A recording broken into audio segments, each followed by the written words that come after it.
Hey guys, Jeff with Westcott Designs. So we're out here. It's getting a little bit cooler out, so we can spend a little more time outside and get some good shots and get some good content and go over some stuff with you.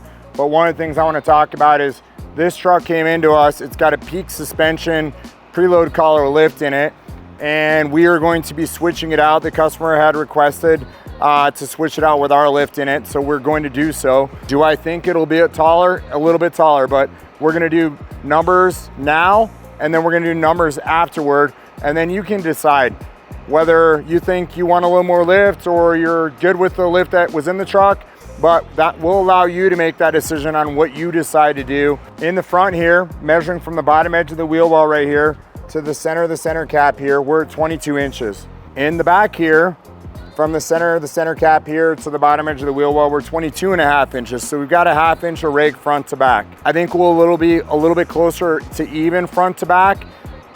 Do I think we'll be a little bit taller? I do. All right, so guys, now that we've got our lift in the truck, customer, just so we're clear here, the customer came in, he said he had a squeaking noise in the rear suspension. He said they were not able to use the rear isolator in the back of the truck because it didn't fit on the peak suspension lift. And so he asked us if we could just swap out the peak suspension for our lift. And he said, hey, after kind of doing some looking, I think that your lift may be a little bit taller. I didn't want to tell him, yes, I think it is, or no, I didn't think it was, because I haven't really bought their lift or taken their lift out, and we did, and now we have some facts. And for you as a consumer out there, you can kind of decide on what's best for your needs. I'm not trying to tell you our product's better than their product, but you know, whatever meets your needs is kind of at the end of the day. I'm not trying to talk up our product over their product, but I'm going to go over the measurements for you. And we'll start up here in the front. So with their lift in it, we were originally at 22 inches tall from the center of the axle here to the bottom edge of the wheel well. And then with our lift in the front, we're now 23 inches. So we picked up 1 inch of lift in the front of the truck. One of the things that he brought it also in for is it was rubbing down in the fender down here in the corner. This is a plus 25 offset wheel. On this plus 25, he is running a 35, 12.5 by 17.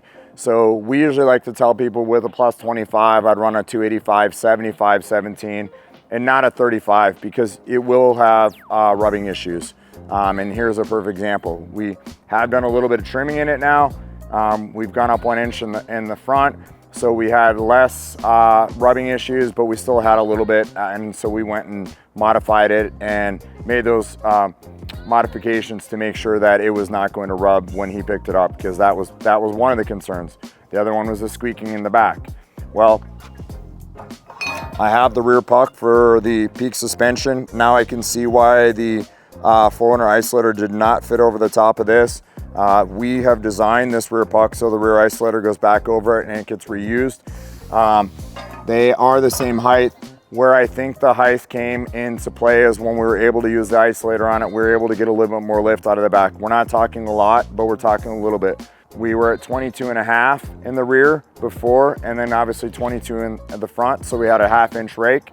Now we're 23.25 in the rear, and we're 23 in the front. So we're 1/4 inch higher in the rear of the truck than we are the front. So there's another thing for you. If you're looking to have more rake, obviously you can see the difference where we were 1/2 inch originally, and now we're only a 1/4 inch.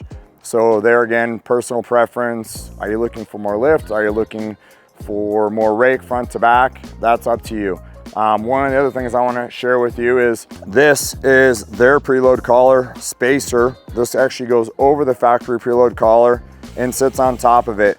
I haven't done enough testing with this or to know that if this moves around at all on top of the steel collar, this aluminum spacer on top of the steel collar, I haven't enough. So I'm not going to give you an answer on that.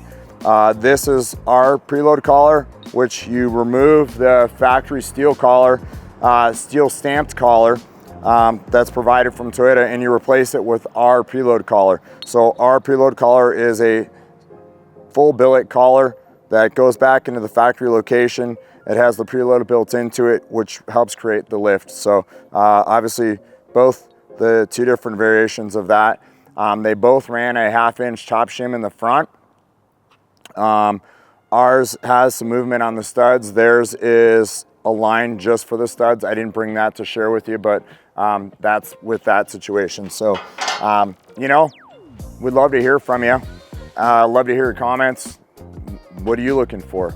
You want more rake front to back? Yes, you could put more rake front to back if you took out our 1/2 inch spacer out of the top of it to have that 1/2 inch of rake or 3/4 inch of rake, because right now we're only 1/4 inch front to back. So love to hear from you. Comment below. If you're not subscribed to the channel, please get subscribed. And thanks so much for watching. Hope this is some good informational video for you to help you in whatever you decide to do.